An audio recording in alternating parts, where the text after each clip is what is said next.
Life dramatically changed in the United States on September 16, 1940, when President Roosevelt signed the Selective Training and Service Act into law, requiring young men 21 to 36 to register for military service. The draft put nearly 2 million men in uniform by the end of 1941, affecting every community and profession. Baseball was no exception.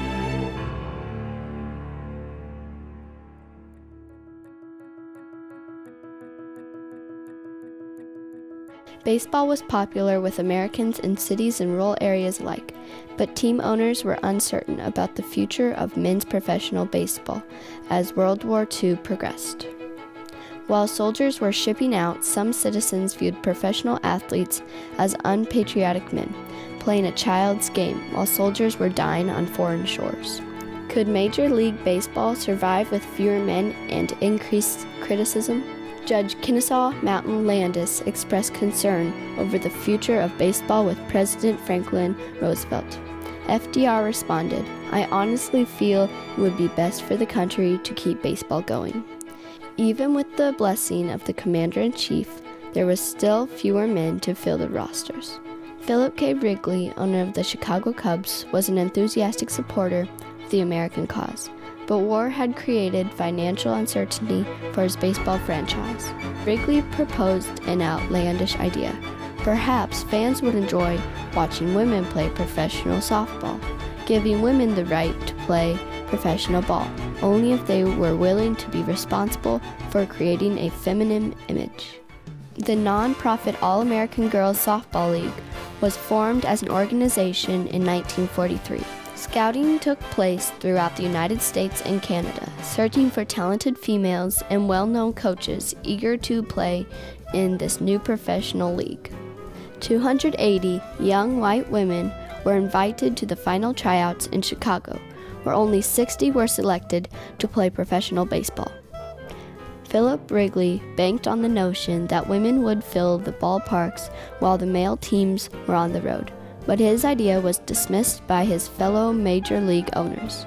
Not giving up on the idea, women's baseball was scheduled to play in smaller stadiums in the cities of Rockford, Illinois, Racine and Kenosha, Wisconsin, as well as South Bend, Indiana.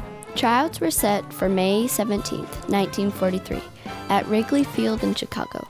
League officials tested players in their field positions: throwing, catching, running, sliding, and hitting. Those who survived the cut signed contracts with salaries ranging from $45 to $85 a week. In many cases, these young ladies made more money than their parents. Joe Weaver hits the long ball, almost out of the ballpark. Boy, that clears the base paths. And inside the park homer by a whisker. Not only were these women chosen for their playing abilities, they were expected to exhibit high moral standards and follow rules of conduct imposed by the league.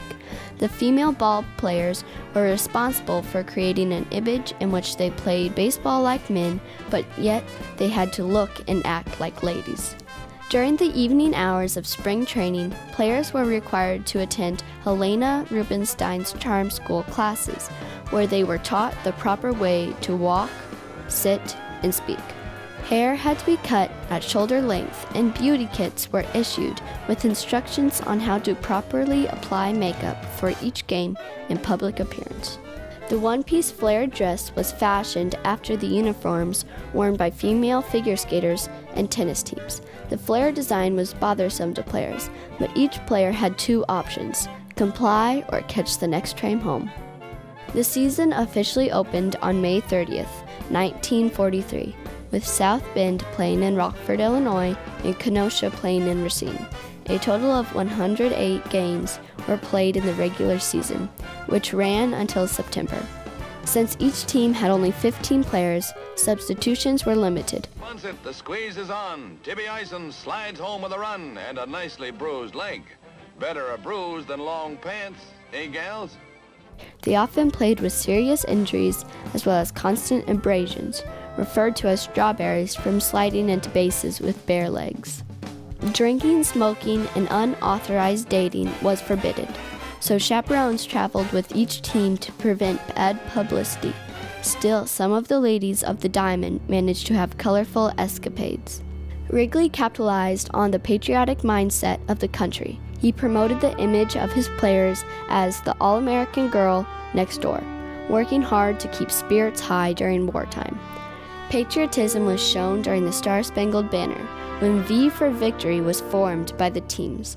The players also played games to support the Red Cross and the armed forces. Off the field, they visited wounded veterans at Army hospitals, but the most important draw to the stadium was the talent. It became evident that the women's high caliber of play was the feature attraction for the fans. After a successful first year, Wrigley took the opportunity to place 2 girls' teams in Major League parks. Milwaukee Chicks and the Minneapolis Millerettes were excited to be playing in men's baseball parks. However, they were not well received and media coverage was limited. Attempts to add pre-game entertainment failed to increase attendance in large stadiums. Ultimately, Wrigley lost interest in the female league and sold out to Arthur Meyerhoff. Under Meyerhoff's leadership, there was expansion and rigorous advertising. Charm School was out, but the All-Americans never lost their charming disposition. Win or lose, it was the girls' smiles and sportsmanship, as well as their athletic performances that won their fans' hearts. Naturally, the All-American Girls Professional Ball League and their fans celebrated at the ballpark when the war ended on August 14, 1945.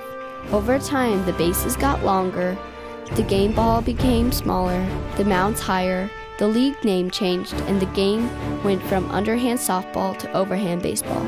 At its peak in 1948, the All-American Girls Professional Baseball League fielded 10 teams and attracted 910,000 paying fans.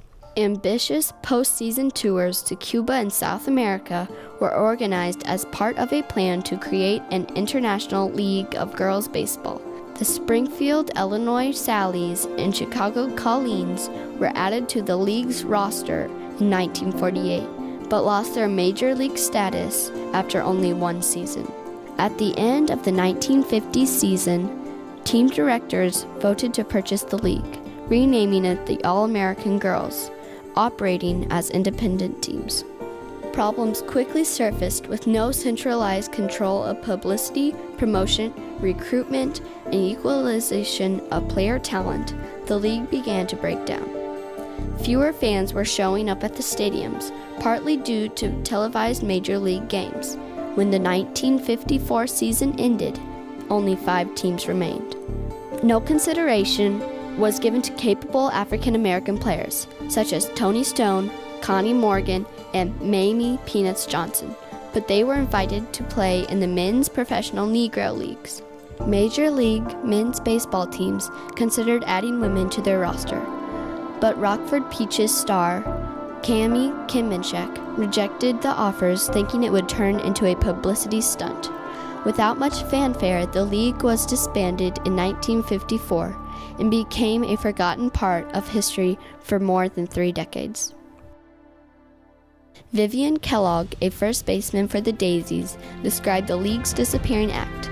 "You see, when I quit and came home, I never said anything to anybody because nobody believed that there was a girls' baseball team. So rather than be embarrassed by talking of something that it seems no one had ever heard of, I never said anything." Almost 30 years later, the National Baseball Hall of Fame and Museum in Cooperstown, New York, began collecting artifacts for an exhibit to honor the women of baseball. When the exhibit opened on November 5, 1988, over 1,100 people came through the front doors, including about 150 former players and director Penny Marshall. These women were largely passed by in baseball history until this point, says Tim Wiles. They could have been angry that it took so long for them to be honored and remembered, but the veteran players brought enthusiasm to Cooperstown and responded with nothing but class. They were wonderful ambassadors for the game. They continued to be an inspiration to girls and women in softball and baseball. In the 1992 film, A League of Their Own, director Penny Marshall told the lost story of women in professional baseball and offered them recognition that was long overdue. The All-American Girls Professional Baseball League made it possible for over 600 women athletes to attach professional baseball player to their name. Although the league only operated from 1943 to 1954, it represents one of the most unique aspects of our nation's baseball history. The All-American Girls Professional Baseball League was responsible for acknowledging the rights of women to participate in professional sports. These women were truly in a league of their own.